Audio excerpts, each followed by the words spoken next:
Namaste, my dear friends. One of the greatest things in today's technological world is not the right for free speech, but the right to freely criticize others. So many people take to the digital media that provides them the firewall of anonymity and, most importantly, a safe distance, and start to criticize about everything and everybody in this world. And this is more so in the case of the people who are successful and stand for certain things.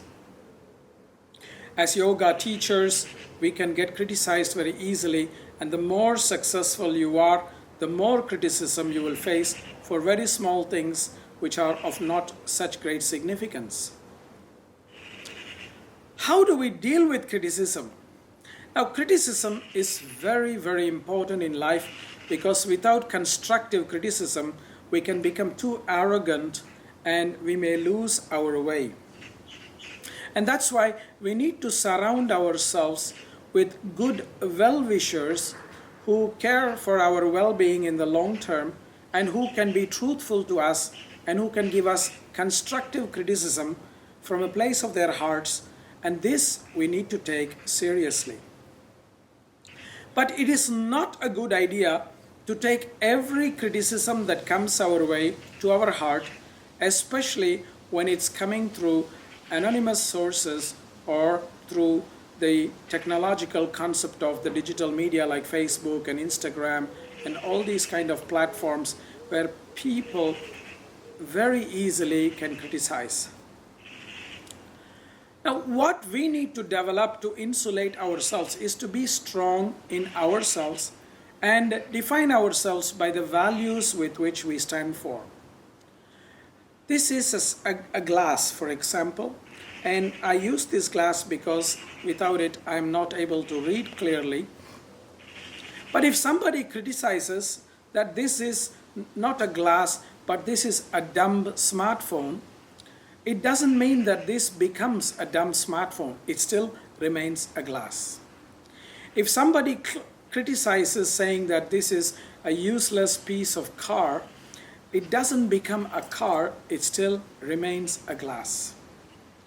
And that is what we need to start reflecting.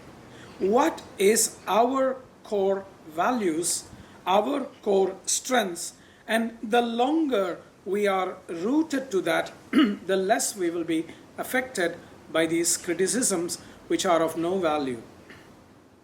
Unfortunately, in this world, it becomes very free to criticize because of these digital platforms, and many people are bullied because of that.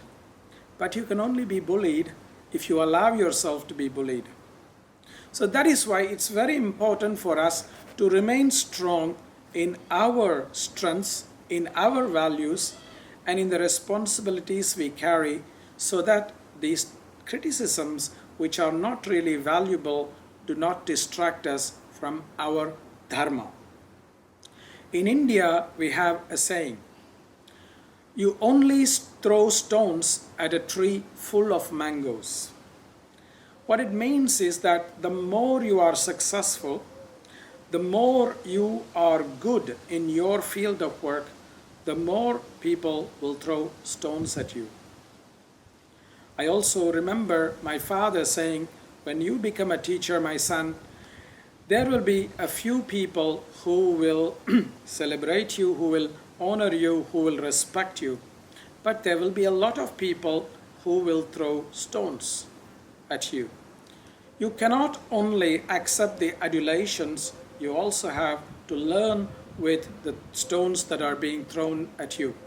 And I think that is a strong message for each of us, because I've seen in my own case, in my father's case, in my grandfather's case, and in many other great teachers' cases, that there are those who offer true adulation and respect are few, but those who offer criticism and bad energy are many. Yoga teaches us to remain deeply connected to our hearts so that we are not shaken by these kind of criticism. So stay strong, my dear friends, and let the criticisms and bad comments and energy pass your way as if it is a wind that blows by. Namaste, my dear friends.